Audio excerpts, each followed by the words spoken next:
I'm going to start by just kind of telling you a little bit about myself, and then I'd like to hear from you about why you're here. My name is Stephanie Kirschbaum, and I'm currently an assistant professor in the English department. My area of research is on classroom interaction, and specifically on student involvement during peer review in a composition classroom. I will say that one of the reasons that I was excited about doing this workshop was to really kind of expand my attention to peer review practices outside of English, because most of my experience has been teaching English classes and working with first-year composition instructors who are implementing peer review in their classes. It can save you time in responding to student writing, right? When you have a large class with 100 students, putting the responsibility onto them to be accountable for what they write and for helping their peers. It can help students learn and understand your grading criteria, right? When you put the responsibility onto them, you need to understand what I mean when I talk about having a thesis statement. That's not, my responsibility is to teach you, but then the student has the responsibility to step up and meet you and say, I don't understand, and the way that you teach peer review can help your students work with one another, rather than leaving it all up to you and saying, I hope I did it, tell me if I did it. It can help students become better readers and critics, right? They can look at their own work before turning it in and self-identify problems and issues. It can help you integrate the teaching of writing with the teaching of content. And those of you who have taught W courses, there's always this struggle, right, to balance. There's this material that we need to go over, but we also need to talk about writing. Doing peer review is a great way to bring those two things together in a very systematic way. And this last one is, it comes out of my research, and it comes out of research on the social dimensions of the writing classroom. When we all know that writing is a social activity, it's something that you do for an audience. Even though there's this image of the individual writer kind of hold up, for most of us that's not the reality of writing. We share it with our colleagues, we ask advice, we have reviewed, we get articles reviewed, we imagine people reading what we write, and the same is true of students. And when students get comfortable with one another and familiar enough with one another, then they're able to give one another better feedback, and that shows up in their writing. So I want to talk a little bit about the differences between how students think about peer review and how we can kind of prepare students to think about peer review the way we want them to. Ideally, if peer review is structured well in your course, you're not going to be getting surprise emails from students at 10 p.m. out of the blue saying, would you take a look at this? And then feeling guilty because you don't have time to give the students the feedback that they really should get if they had worked on this earlier. Because when you do peer review, a lot of times it requires that the student produce something up front, work on that, and then have time to think about it and work on it before submitting a final draft. So what I want to do now is kind of start thinking about how you might actually do some peer review in your class. And this is just to get you started thinking about this, I want you to think about an assignment that you already do or might use peer review with. And a lot of you mentioned those assignments already. So kind of get that assignment in your head, identify one grading standard. One thing that you know that you comment on and that you want your student to do better or be able to do in that assignment. And write a 3 to 4 sentence description of that grading standard. What does it mean? What is it? How do you know it when you see it? Students are not readers the way that you're a reader. But when you read a paper, you're able to kind of pay attention to all these things on a number of different levels. Right? Students can't do that. When they read one another's papers, they're reading on a student level, but that doesn't mean a lower level. They're just not paying attention to the kind of things that you're paying attention to. So my advice would be to look at those standards. Think about what are some of the things that you think your student can do for one another, right? What can they help one another with? Pick out 3 or 4 and say, I am going to teach you how to read for these things. Have 10-minute, 15-minute lecture one day or discussion, bringing examples of what you mean, and say, here are some examples of clear writing. What makes this clear? What distinguishes this from this, right? And help them identify and develop a language for clear. Or run-on sentences. Teach them how to identify places where they're likely to do that. And focus the task a little bit for them. And that way, peer review becomes something where you're not asking them to be you, the expert reader, but you're teaching them a specific focused job. Your job today is to help one another act. You have to remember that students also value different things in their writing than we do, right? I say, I'm English, right? So this is an English thing. This is not a science thing. But I want them to get more complicated in their thinking. I want their thesis statements to be complicated. I don't want them to come up with something simple that, I want to kind of push on. Did that really work? Where doesn't it work? Where did it get tricky? What if we introduce this kink? What about this section? So they don't like that. They don't value that. So the danger that you have to be careful of is not just to let your students determine, what is clear, but really kind of show them why a scientist might value a certain perspective, right? Or how a scientist or a social scientist or an architectural, I don't know what you call yourself, architect, would. So they need to both understand the difference between good and bad writing, but you also need to kind of show them that the way that they think or the way that they might already be thinking about their paper needs to be kicked up a notch. And that's why how you write this grading standard. They need you to be able to tell them, to do well on this paper, you need to be able to blah. And blah can't be something vague like write clearly. Because write clearly doesn't have a concrete meaning. We sometimes say in English that creative writers have the most experience with peer review because most of their classes involve getting students to talk to each other about their writing. My experience has been that students bring previous experiences to the classroom, right? So they may have had a class where they were told to edit, or they may have been trained to pay attention to that in one of their classes.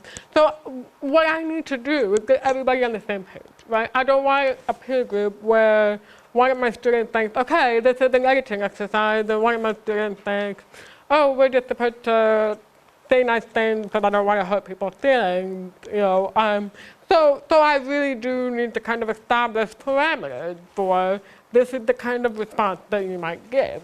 And there are a number of ways that I do this, and I've tried a lot of different ones. But one way that has been really effective is for me to model a peer review, right? So I take a paper, and I put it up in front for the whole class to look at, and I talk through. I pretend I'm a student. I don't act like this is the teacher giving feedback. This is me doing what I expect them to do, and I walk through the paper that way. I'll look at the introduction and I'll talk about, okay, I think that this thesis is a little bit rough. I'm not really sure where this is going. I think I might expect the paper to be about this and this. We'll see if that's what happens. And then we keep reading through the paper and I model that. But what's really important is that you establish that and you talk with them about it more than once, right? Like, it doesn't work if you just kind of say, hey, I told you these guidelines, now go do it. Because they need to be kind of reminded. And there's something about being in groups that makes students incredibly awkward, at least the first couple of times that they do it, right? They don't know what to do. They don't want to tell each other what to do. They aren't sure if they like each other, whatever. So they need that comfort, the safety net of, oh, we're supposed to X, Y, Z. So that they feel like, okay, we're on the same ground, we know what we're supposed to be doing, and they can go forth and do it. When you read out loud, you hear things that you don't pick up when you're reading them. Ooh, that sounds funny. Or, and this happens a lot, there's a mistake in the page. They don't read the mistake, they read the sentence like it's supposed to be read, right? Like, so they might have the wrong verb tense in there, but they don't say the word that's there, they say the word that's supposed to. So you can pick up on that kind of stuff, listening to it. That's one. Two, I don't always have time in the schedule for students to bring a draft, read it as homework, and then come back and discuss it. Like sometimes that's just too much. So I have them bring something to class. Reading out loud, they're all doing it together. When they read it silently, it's like they're in their own little bubble. Like, I'm like, you can read silently at home. Read out loud together, bond, connect, you know. Reading out loud, the partner, it's practice listening, it's practice kind of absorbing and thinking about material. And I tell them they have to read slowly, right? You can't just like read through. I don't know how many of you have gone to conferences and somebody had their paper and they're like, and you're like, so this is good practice for them to kind of slow down and kind of digest their paper. What we've talked about so far is peer review by a student of another student's work. Are there good peer review processes where each student reviews 10 assignments or 20 assignments so that they can compare the quality of what others are doing? Good techniques for doing that? Yes, there are. One of them is, some of you may have used calibrated peer review here at Texas A&M. Yeah, this CPR is one tool for doing that. There are some limitations to it. The way the CPR works is there is an online interface. The instructor provides 3 samples, good, medium, bad. And the students read those samples and try to assess them. And then the assessment is calibrated, hence the calibrated and calibrated peer review, to give a sense of the weight of how well they are at, how good they are at matching up with the expected assessment. And then they read other samples provided by other students and give them the assessment following the model that they were trained to use. One limitation with CPR is that it doesn't do well with longer papers. Like, you want to put a 5-page paper up there. It works best with 300, 500 word sample. But then there's other ways to do this where you can have students bring in, say, the discussion section of their lab report, or the introduction of the paper, or whatever, and don't have them put their name on it or anything, and have them bring 10 copies, pass them all around, have them mark them up, you know, based on whatever criteria you want them paying attention to, and then, you know, gather results, have a discussion about what did they learn by looking at these, and you can use past student work. I find that the best resource that I have for teaching peer review is past student work, because this gives me the best sense of what are students actually doing, what are some of the frustrations that they have with my assignment, what is some of the feedback that I tend to give over and over again. And that's what I try to emphasize when I train. Something that you want to think about with your class as you think about what can peer review do for you. And these are some questions that you'll want to think about specific to what you do and the material that you give out. What gaps need to be filled in your writing instruction? And the place that you start with this question, when you look at student writing at the end of the semester, what do you feel like you could do better on or that you need to do better? Do you feel like the students need more one-on-one feedback? So then peer review becomes the place where you can provide more of that. Or do you feel like the students need to understand concept X or to demonstrate better skills? what kind of assignment do you give that your student can peer review? Don't limit yourself here to the end of semester term paper.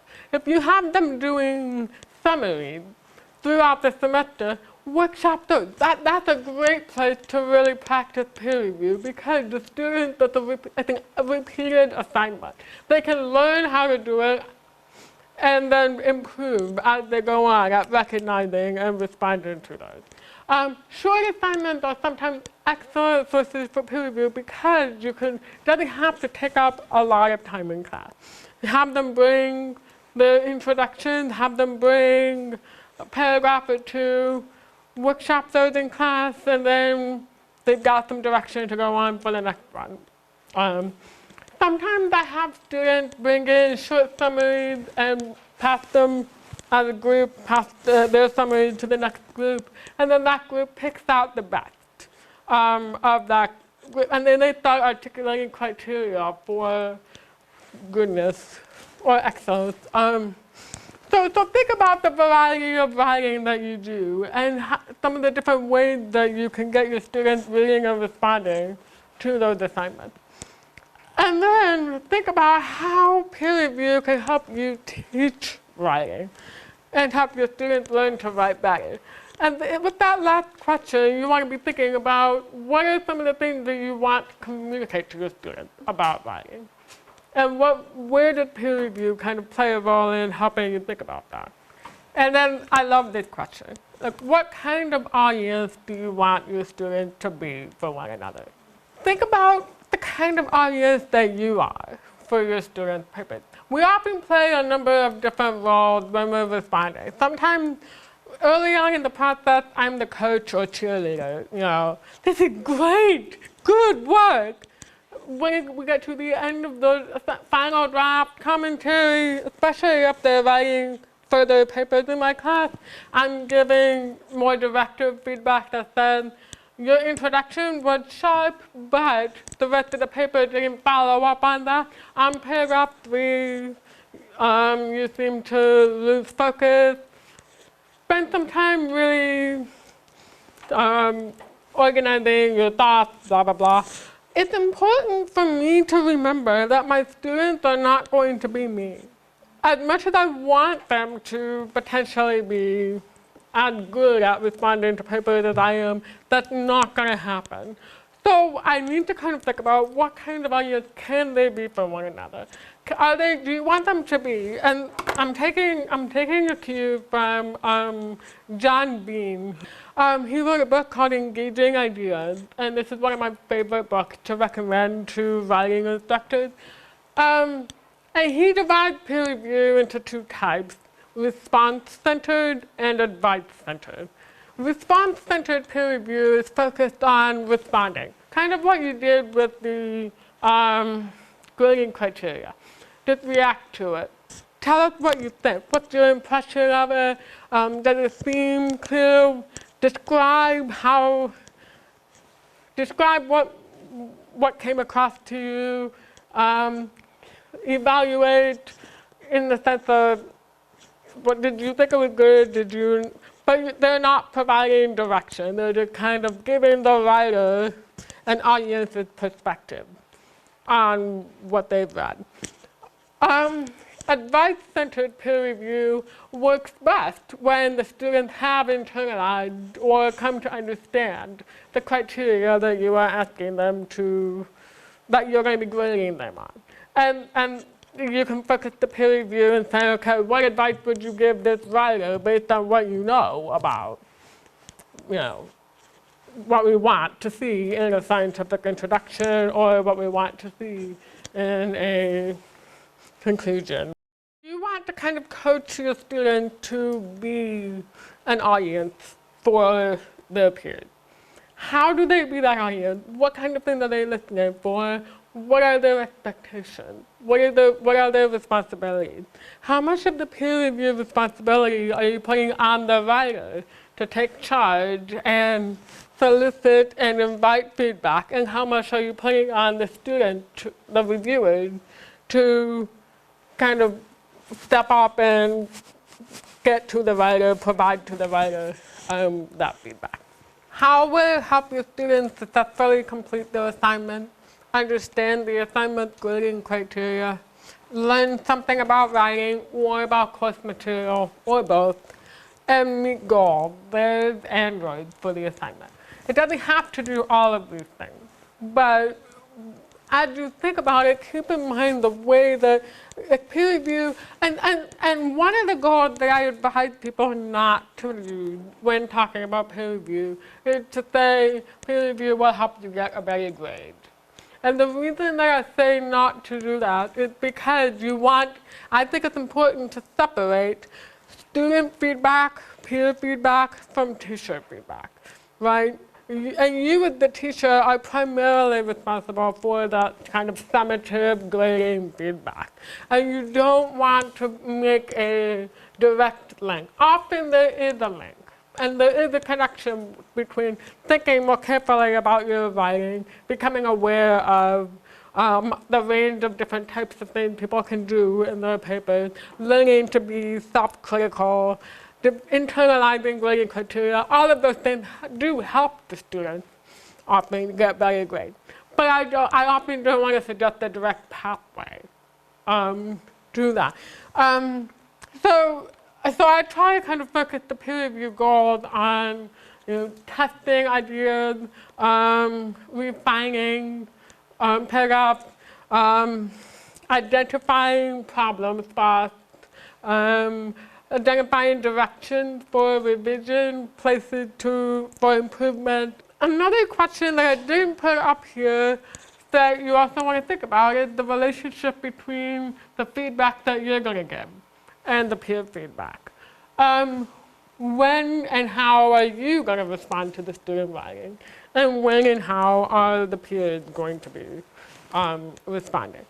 So what I have here is a list of some of the logistical questions that you'll need to kind of think through as you look at your course calendar in the context of the goals that you have and what you want peer review to do.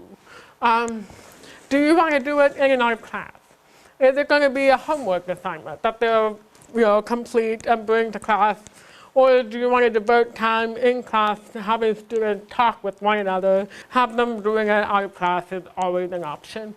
I find that for me, out of class gives them more time to sit and think about the paper than if we do it in class. So there are pros and cons either way. You need to think about how much time you'll give to peer review. How much class time can you devote? How much time can you devote to preparing your students for what you want them to do? Reviewing criteria, giving them a structure, procedure. How are you going to be training your students to read and respond to one another's work? When are you going to find time to do this? How will drafts and papers be exchanged? This is a tricky one, if only because when I want my students to turn in a draft to each other, that draft needs to be completed with enough time, either for them to read it out of class and then come back to class and respond, and then they need time to do revision. This kind of stretches out the writing process. For me, that's a really good thing.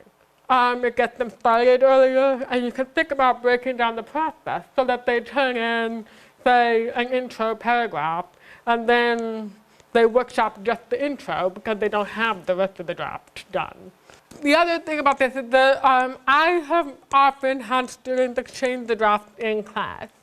And that's a little bit unwieldy, and they complain about having to print out all of the, like 6 copies of their paper. So I've been doing it electronically for the last couple of semesters, and that has worked well. When in the calendar will students read and respond? Will they read in class? Will they read out of class? When are their responses going to be generated out of class and shared in class? How will you guide and structure that? And I think it's really important to give them a procedure. Do these things in this sequence. If I was in a group, a writing group, with other professors, I feel like we could kind of take enough responsibility and say, we care about this, this is important to us, let's figure out how we want to work this out. I don't really want my students in the group to spend half an hour kind of figuring out, okay, are we going to read this and how you want to do this?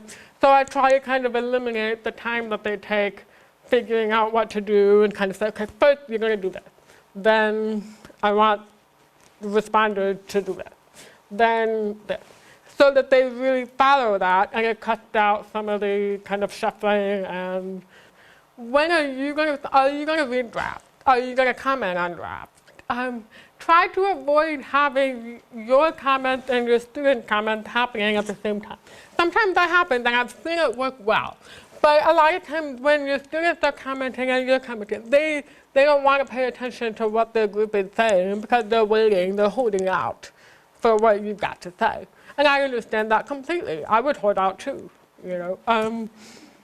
So either have the student talking about something different or try to space it. So that I recommend having the student workshops first and you jumping in. Other people, though, I know like to respond first because to make sure that people are on the right track, right? Because if you have a student who doesn't understand the assignment and they turn in something, the other student may or may not put that person on the right track. Are you going to be looking at the feedback that your students give to one another? Like when they turn in their papers. I have my students turn in portfolios. I need to see their rough draft. I need to see all of their peer review sheets that they filled out. And I look at all of that when I give grades for doing peer review. I also strongly recommend that if you implement peer review, that there be a written component to the review, and that there be a graded component to doing the peer review, whether it's participation or completeness or quality. Students get very frustrated when they spend a lot of time reading and thinking about a colleague's paper, but then can tell that they really gave one-word answers or they write anything on their paper, they feel like they didn't get good feedback. So it's important, I think, to kind of show your students that you are valuing what they say and that it matters to you, that they put energy into this activity. And the motivation, I really want that motivation to be more than just you're going to get a grade if you do peer review, but that they understand or internalize some of the benefits of being self-aware, critical, conscious. Thank you.